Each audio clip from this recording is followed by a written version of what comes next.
Hello, good evening, everyone. How's it going tonight?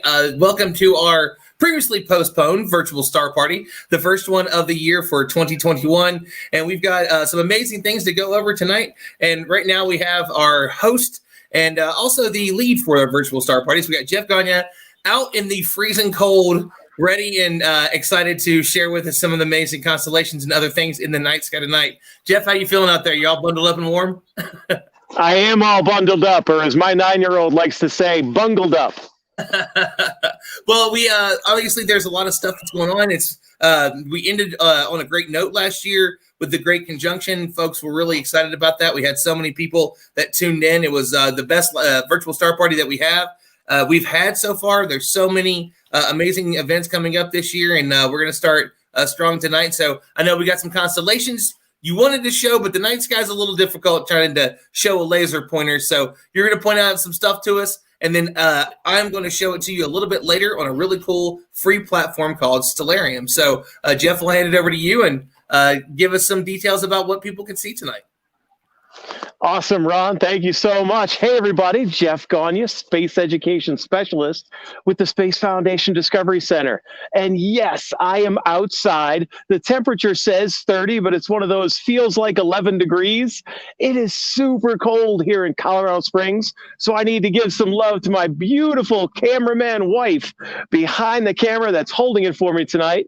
Thank you guys for being out. And if you guys know the definition of passion actually comes from a Greek word that included suffering. So whatever it is that you were passionate about, you needed to suffer for. And I love you guys so much that I decided that I would come out and suffer through the cold while you guys watch this virtually. And apparently, Ron, our chief curiosity correspondent, loves you guys enough that he's willing to send me out in the cold so you guys can watch this while you're warm at home. It's really nice and warm in here, Jeff. Let me go turn up the heat a couple degrees. Well, my light's giving off just like 10 watts of heat, so I'm doing all right here. But what I actually want to do is we labeled this family star party Constellations 101. And what Ron and I are going to do is we are actually going to tag team the best way to see the constellations. So I'm outside looking at the night sky, and I'm actually going to get rid of these gloves so you can see my fingers when they're pointing. But I am outside. I'm going to show you where to look in the night sky and teach you a few tricks to see some of the most obvious and most famous constellations and asterisms. And I'm actually going to let Ron tell you what an asterism is during his portion, but I'm going to point those things out. Ron is going to show you exactly what they look like, and that is always super easy to Google, or on this free app that he's going to show you, Stellarium, they will show you beautifully what you're going to be looking at. But right now, Colorado Springs, Colorado, the sun went down about an hour and a half to 2 hours ago. The sky just got dark.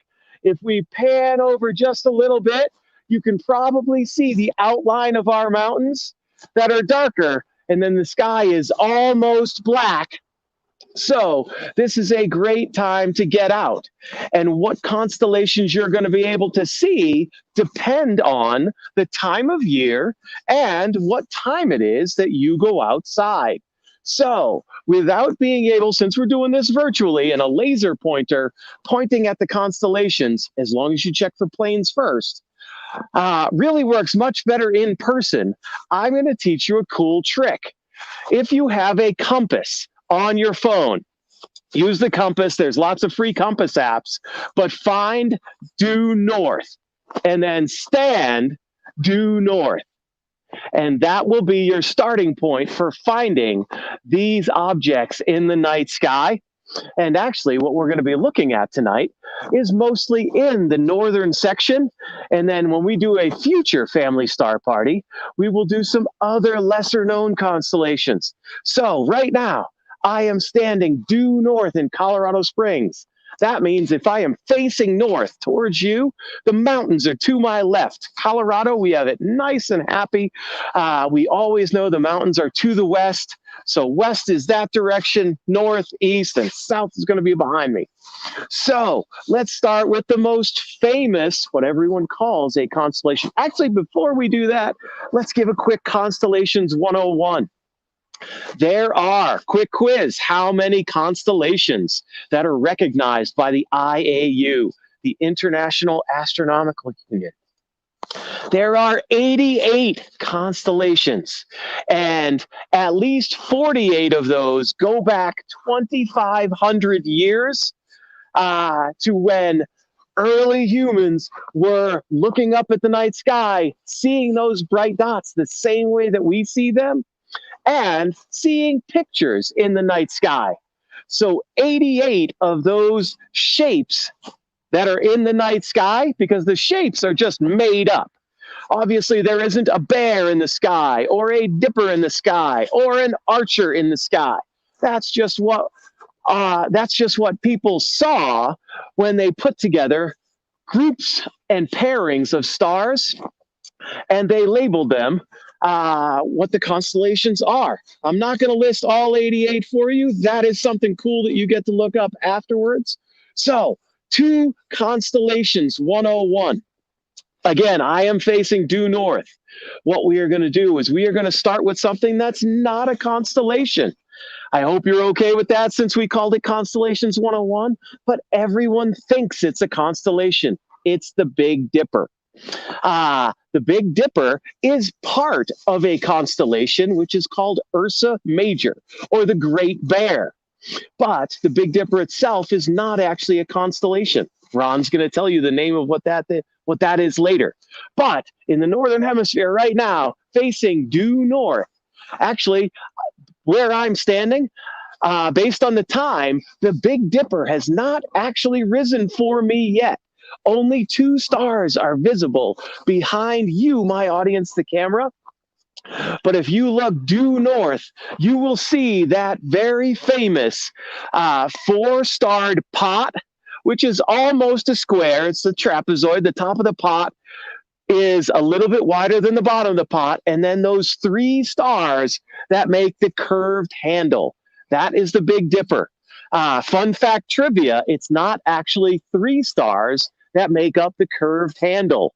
Go ahead and Google the middle star in the handle of the Big Dipper, or in Ursa Major, and you'll find out that that's actually a binary star system. So now you have a fun fact trivia. The next time you're pointing out constellations to your friends, that middle star in the handle of the Big Dipper is a binary system. Very cool. So, facing due north, right near the horizon, that's where the Big Dipper is right now in the sky. As we go through the night, not through the month, as we go through the night, the Big Dipper will begin to rise in the sky. And then as winter progresses from January into February and March, the Big Dipper will raise higher and higher earlier in the evening. But using the Big Dipper, we can actually find 2 other very famous things in the sky. One of them is Polaris. Polaris is the name of the North Star. That's the star that's almost directly over Earth's North Pole. So what you do is you find the Big Dipper. It's one of the easiest things in the night sky to see. Those 2 stars that form the end of the pot, the outside of the pot, further away from the handle. Start at the bottom star, make a straight imaginary line with your eyes through the top star, keep going about 1.5 hands at arm's length. So if you put your fingers at arm's length, about 1.5 hands, you will see one bright star in that section of sky in almost a straight line from the end of those 2 dots in the pot, those stars in the pot.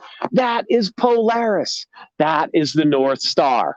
And once you find the North Star, you have found another constellation, and the thing Ron's going to tell you about afterwards, the Little Dipper, which is Ursa Minor.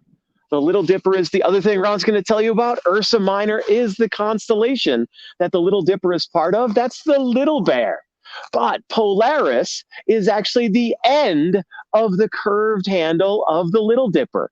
So when you find Polaris, work your way back down a couple of curved stars to a smaller square pot of 4 stars, working back down towards the Big Dipper and back down towards the horizon. And you will have found that. Now, when you have found both of those, I want to give you the first full constellation. It looks like a W of stars in the sky. It's actually 5 stars. 1, 2, 3, 4, and 5. That is the constellation Cassiopeia. It is famous. It is easy to spot in the night sky. And when you are when you find Polaris and you find the Little Dipper or Ursa Minor, follow the 2 stars that are at the end of its pot to the west, and you will find that W in the sky, and that is Cassiopeia. I am going to let Ron, because it's not up in the sky yet, here in Colorado in early to mid-January, but Orion. It is one of the most famous constellations, maybe the most famous constellation. I know Ron has some cool facts about it. Right now, in the east, Orion, the constellation, Orion the Hunter, is laying down on the eastern horizon. And as the night goes on, if you happen to be awake later on, it will rise in the sky and he will start to stand up. It is a very cool thing to watch throughout the winter. So constellation viewing is not just a one-time, one-night thing. It's awesome to watch the night sky change and move the same way our ancestors did, the same way Galileo did through the very first telescope. So I hope you enjoyed this. It was super quick, super easy. There is so much in the night sky. We can't squeeze it all into one long live. Nobody's going to stay with us that long. Ron and I will be doing plenty more about constellations in the night sky. But check this out. We have a surprise for you. So I'm going to hand this back over to Mr. Ron, and I'm going to get the surprise ready. Once I'm ready, he will hand it back over, and I will show you what we got. Ron, back to you. All right. Jeff, thank you so much for all that information. Obviously, there's so much to check out in the night sky, and we're going to show you some stuff here in just a little bit. Again, if you've never heard of it, the free program that we're going to show you here in a little while is called Stellarium. You can use it, download it on Mac, PC, whatever you want to use it on, and you can check out the night sky every night. That way you can see what it is that you want to go out and look for. And that's a really important thing, especially when it's as cold outside as it is. Some people want to take the time to go out and really spend as much of the evening as they can. And some of these things are only up for a little while. If you watch the Great Conjunction just last month, it was only really in the sky for maybe an hour and a half after the sun went down. So sometimes the things that we want to see out there are only up for a little bit, and we want to take advantage of those. So it's always a good idea to plan. Make sure you have warm clothes. Make sure you have not bright light, but red light, and that will allow you to be able to see in the dark. So Jeff's setting up a pretty cool little thing for us right now. And so let's go over a little bit of some of the other stuff that's going to be happening between now and the next star party that we're going to have. The battery's at 5%. Here in Battery is at January, 5%. things that you can see. Okay. It was at 15 a little bit ago. Seriously. And so it's loading Stellarium right now. Jeff Rains, good to see you there. We have some. All right. Hey, Ron. Astronomical Society. Yes. Jeff, Sorry to interrupt you, my friend. Perfect. But I am ready to go, and we've got some technical issues happening out here. Okay. So I want to make sure we get this surprise in. So if you give me 1 second, everybody. Again, that Earth rotation. That Earth rotation always gets us when you're not on a tracking scope. But I'm going to go ahead and tighten up, and we are going to take a look at, this is just a little bit harder to see when we are in StreamYard, but I'm going to do my very best. All right, do you see that right there? Oop. I lost it. Ron, are you seeing me? I am seeing a red light, but we don't see it yet.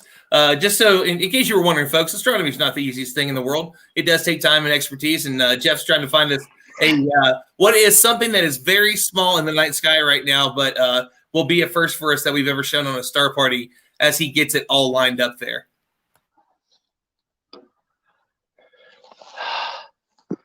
I am struggling just a little bit because it is so small. Yeah, I mean, it looks like we're starting to see it there, like the pinpoint right there in the middle.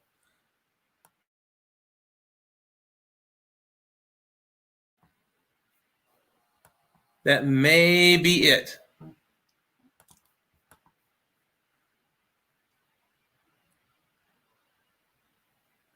And we may have froze on Jeff there, and he should be back in just a moment. But what Jeff's trying to show us tonight is we have a couple of planets that are up right now. One of them will be very bright in the night sky, and that is Mars. And we're going to talk about Mars more here in just a little bit because February in particular is going to be a huge month for Mars. But Uranus is also right in the night sky, right near it. So if you have a great telescope like Jeff has, you can go out and see one of the furthest planets away from us in the solar system. And so that's what Jeff's trying to set up for us right now to give us a view of that. So Jeff, are you back yet? I think we may have lost him for a minute, but he'll be back. So again, there's a lot of amazing things to see out there tonight. So what we're going to do is we're going to show you this platform as we wait for Jeff to rejoin us. And let's bring this up here.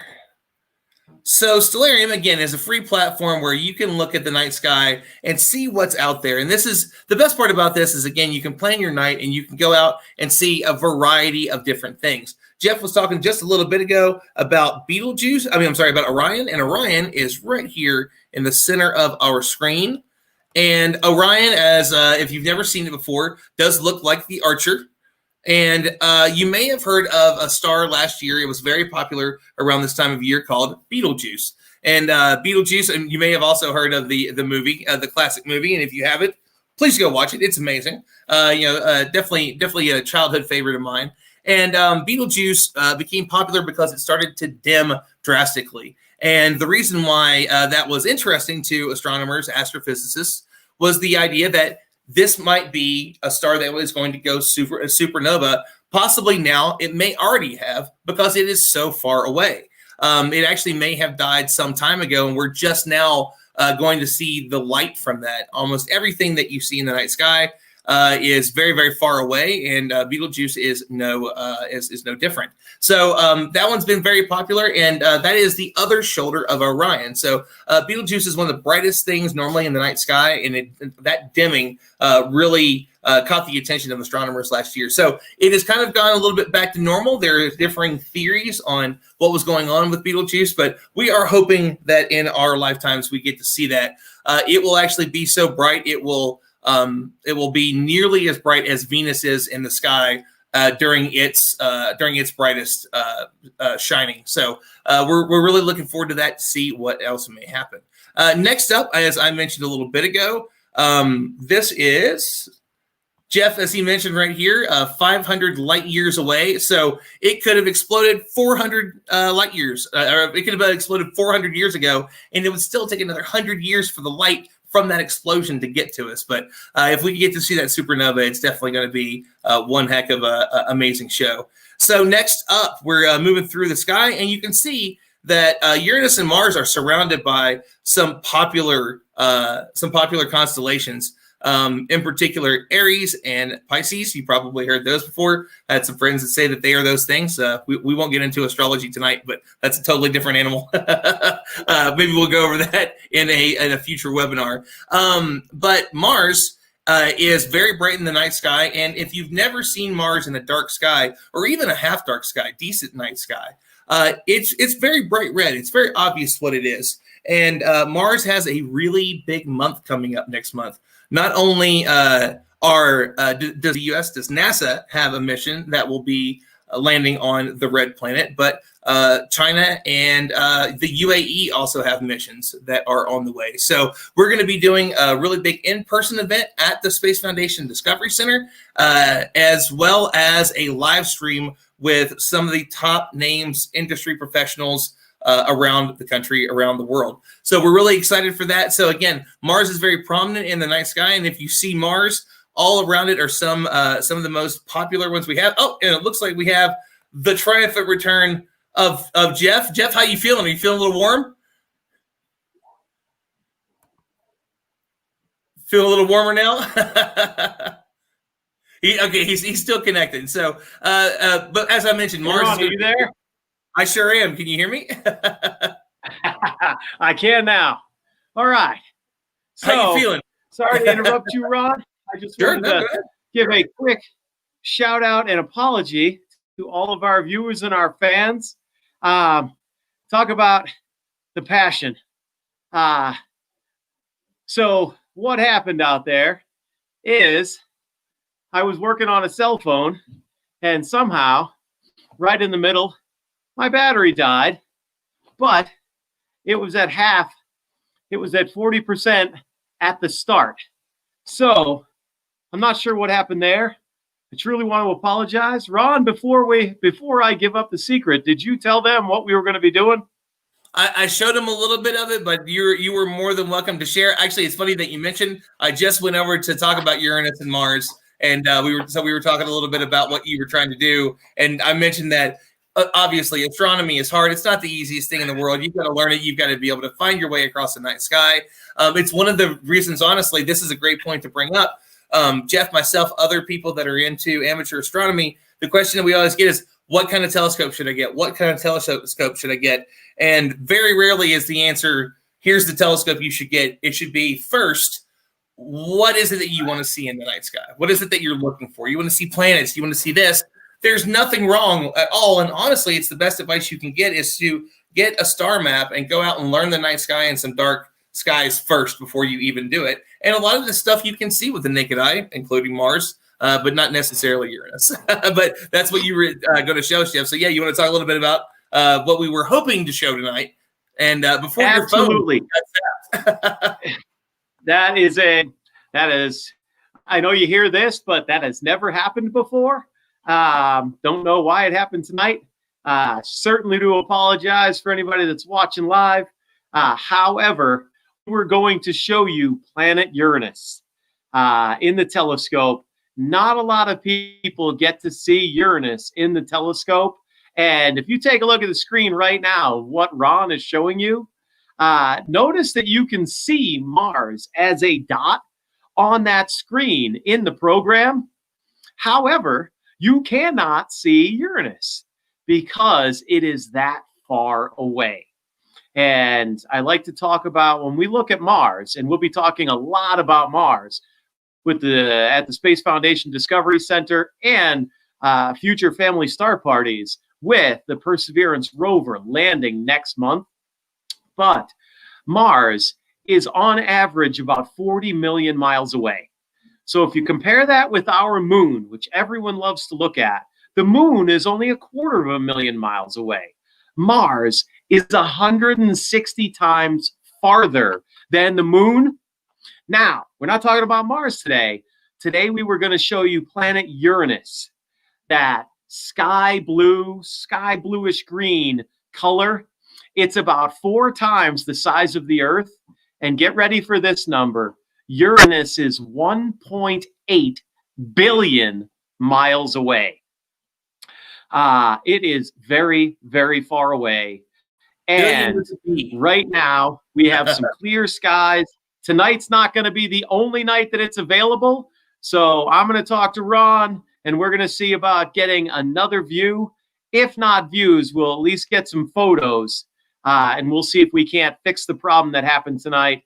Hopefully, we'll pick a slightly warmer night, but we're going to try this again, and we are going to get Uranus in the telescope eyepiece for all of you watching our Family Star Party live with the Discovery Center. Ron? That would be awesome. Yeah, I would definitely like to see it myself. I don't think I've ever seen it through a telescope before. Actually, you know what? I take that back. I think I saw it at McDonald Observatory like 5 or 6 years ago. So I'm totally down to try and check it out again. Again, this is the time of year to be able to see it. And there is, let's touch on one thing real quick, Jeff, before we go into a little bit more of some of the other stuff that I have here, is that that Mercury is also prominent early in the night. And that's going to be a bit of the subject of the next star party that you're going to do. So don't want to give away too much about it, but like if people are out looking for planets they don't normally see and they're not normally looking for, most people Jupiter, Saturn, because they were in the news so much, but now Mercury and Uranus are out, and those are not two that aren't. One's huge, one's itty bitty, one's the size of our moon. So that's a kind of an impressive thing to be able to see in the night sky for people. So you want to tease a little bit about the next one that we're doing later this month? Absolutely. Right now it's a great time to get yourself prepared for that one. And if you happen to have a telescope of your own, give this a shot. But what you're going to need is a clear sight line to the western horizon. Because after sunset, about 45 minutes, depending, somewhere between a half an hour and an hour and a half, depending on how dark your sky gets right after sunset and how good your eyesight is. Some people can see those planets and stars pop out while the sky is still growing darker. Not everyone can. But what we're going to do is we're going to look to the west, southwest. We are going to find the moon. And then we're going to track downward towards the horizon, and we are going to see planet Mercury, if we're lucky, just before it dips below the horizon. That's going to be a lot of fun. I was actually out earlier tonight before we started our star party to check out where the moon was. Again, at arm's length, when you're measuring fingers in the sky, that really kind of helps you to find things, and a lot of astronomical sites will guide you in that way when you're just outside looking, because it's really hard to understand degrees, but everybody can understand. Put your arm out straight, and how many fingers or how many hands is it up from a horizon or left or right from an object that you can see in the sky like the moon. So the moon was only about 5 fingers, one hand above the horizon by the time I could see that crescent moon tonight. But what's very neat is that Saturn and Mercury right now are still visible in between the crescent moon, 5 fingers up, and Saturn and Mercury right down by the horizon. So for our next family star party, if we don't get another in between now and then, for our next scheduled family star party, we are going to be taking a look at planet Mercury, the smallest, the fastest, and always near the horizons. So it's always tricky to see. We're going to try to get that in the telescope for you then. In between now and then, really want to get you guys a view of Uranus. Even though we were talking about constellations, it is beautiful up in the night sky. I got to see it in the eyepiece. I'm actually going to go back and check the video, see if we caught a glimpse of it. It was just a difficult get tonight. We get a point of light for just like a half a tick, and that's what it was. Like it's, I guarantee that we're on the scope. Yeah. So it was just for a quick second. And when you are in a backyard telescope, that's another thing that's great to share with folks. We're all so used to seeing Hubble Space Telescope images or spacecraft images from Voyager, Cassini, Juno. Looking through a backyard telescope, obviously, planets are not going to look the entire size of your screen. They are still going to be tiny dots. They're going to look like stars or slightly bigger stars, but that's what it's like with beginning or amateur astronomy and backyard telescopes until you can go to an observatory or look through a larger telescope to be able to start seeing those more distant planets as a disk instead of a point of light. But the coolest thing about seeing Uranus in a telescope for yourself is you can see clearly the color, which is almost the color that Ron's got on our ticker right now. you can see that sky blue color of Uranus and how it differs from all the other stars, and right now Mars very close to it in the night sky. And you know it's that planet, and you know it's tilted on its side, and it sparks the imagination, and it makes you want to come back inside, look up Hubble images, and take a closer look at it, which is what we are looking to inspire with Discovery Center Family Star Parties. Ron, I'm going to hand it off to you so you can go back to what you were doing. Sounds good to me. Well, I wanted to mention too is Jeff talked a little bit about Mercury there, and one of the things that a lot of people, surprisingly, with as big as the Great Conjunction was really kind of shocked that it didn't get right back into the news. Is that following the Great Conjunction, there was basically a sequel, which was what we call a planetary trio, where you could see Jupiter, Saturn, and Mercury kind of all together in this group. And I don't know exactly how to explain it the way that Jeff talk about, from fingers to hands to how far away, but they were extremely close in the night sky. Now, you wouldn't have been able to get them into one field of view, I wouldn't say, unless you have like a very, very nice telescope. I don't think that was possible, but it was still impressive to see all three of those in the night sky. So there's always these little things. Sometimes the news will take something that is impressive. Like there was a lot to be excited about the Great Conjunction, but it doesn't always work like that. We can see stuff like supermoons and pink moons and wolf moons, which the moon's not a wolf. We know this. They all have their different names, and those things can kind of get blown up, and you might miss some of the other really cool things that are happening. For example, Uranus is actually dead center, just sitting in the sky tonight. It's not moving. It won't move at all. And that's specifically for this day only. So there's a lot of those cool things that are happening that you might not necessarily know or hear about. So check out awesome websites like Sky and Earth.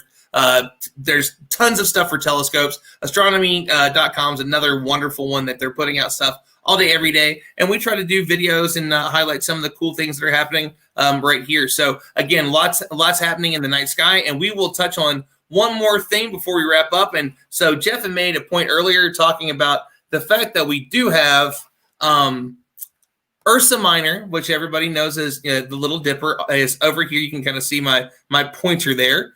And let me get it just a little bit. And so there on the left, you see Ursa Minor. And then on the just to the right of it there, you'll see, went the wrong way. Still learning this program. You can see the bottom of Ursa Major, kind of the back and the tail, is what we know as the Big Dipper, and that is an asterism. Now, asterisms are something in the night sky that a lot of people see and they just don't know what they are, and that's a prominent pattern or group of stars that typically have a popular name, something that you've heard of, like the Big Dipper, and they're not quite a constellation. In fact, like what you see here, they are part of a constellation. They're part of, or it can be part of Ursa Major. And these are a lot of the things that you'll see in the sky that you may know. And the fun thing is that there are so many different versions of constellations. If you ever get a chance to go out and listen to our friends over at Colorado Springs Astronomical Society, they do some wonderful, wonderful things. And they will teach you about archaeoastronomy. And they'll teach you about the different cultures around the world. And this pattern recognition that we talk about. What other cultures saw in the night sky, where we saw a bird, they may have added another couple of stars to it, and now it's I don't know, it's a candle. I'm just making things up now. That's not a specific thing, but there's a lot of really amazing things like that that you'll be able to find out whenever you come to our virtual star or our family star parties. They're out there, Jeff's out there. And we have some really incredible people that are going to be able to teach you some cool stuff and teach you the history of it, because all of our ancestors at one point were astronomers. They used the night sky to navigate the seas and do some pretty awesome things. So actually, that's a really good call here. So that way you can see the constellation art. That's kind of what it looks like. That's what they're kind of seeing in these groups of stars, and what they saw in their mind's eye through this pattern recognition, and that's how they kept up with what was going on. But that led to everything from migrations of our ancestors to it's time to move. We need to stay warm for the winter. It's time to grow crops. So there's a lot of really great pieces to this. And again, this is a great free program. It'll probably look a little bit better on your screen. You can see a little bit more high def, mess around with it. There's a lot of pieces to it. I'm actually pretty new to it. So as I learn more about it, I'll be able to share more for you with you all in the future. So Jeff, we'll go back to you to kind of wrap up for the night. Thanks very much, Ron. Everybody, really appreciate you joining us. We are having a blast doing these virtual family star parties. Obviously, like everybody else, we are excited for the time, whenever that happens, that we'll be able to get our in-person family star parties going again. But until then, please continue to join us for our virtual family star parties to grow that interest and grow your knowledge, so that by the time we are back in person, we are all sharing and exploring the night sky with the wonder of a child, or as I like to say, with the wonder of Galileo. Galileo didn't have the internet or Netflix on his television, so all he had to do for TV was use his telescope. What's that, Ron? I said, or a television. Yes. So his television was the night sky, and he took his telescope out. And every time I bring my telescope out, or I'm just outside looking with my own eyes, I feel connected to Galileo, who's one of my science heroes. So we are looking to grow your interest. And you all know, I'm sure you know, if you are watching this, a lot of people like astronomy and like the night sky, but they leave the telescope in the garage. They forget to take it out, or they don't spend any time outside because, like tonight, you saw I was chilly. But we want to push past that. And on beautiful nights, even if it's cold and there's great things to see, we want to get you outside, joining us to look up to the wonders of that night sky. Amazing. And just one last thing that I love about this, Jeff was mentioning Galileo. The last time that the Great Conjunction happened that was similar to the way that we saw it was about 15 years after Galileo made all these great discoveries. So it's just kind of a crazy thing. And then before that, it was medieval times. It was more than 800 years ago. So it's amazing how the night sky can connect us through time. The very same thing that Galileo saw, and the very same thing that our great grandfather and grandmother seen in the night sky. Now we get to see it too, and it's just amazing how it can connect us through time. So it's always incredible. So, but Jeff, before I let you go, what else do you have coming up here at the Discovery Center? We obviously got a bunch of virtual stuff happening. Home study program was yesterday. Anything else coming up in the next few weeks between now and the next star party? We have another virtual home study program, which will be the fourth Wednesday of the month. We are going to continue. We're going to build on our Train Like an Astronaut from yesterday. We had lots of activities that kids can do at home to train like an astronaut. And in 13 days, so not next Wednesday, but that fourth Wednesday of this month, we are going to be building a space mission for kids to do at home. So you are going to do it. We are going to do it together exactly the way NASA does, from designing the mission to planning it out to taking it step by step from planning, launch, mission, and returning home. It is going to be a whole lot of fun. It is I like to say this one is going to be all of space in one package. I'm going to have a blast doing it. So between virtual family star party, and the world starting to slowly open back up, we have schools signing on for virtual field trips for the spring semester. Those are going to be a blast. And just looking forward to, and in between now and then, I haven't forgotten, Ron and I will chat about getting Uranus in the scope.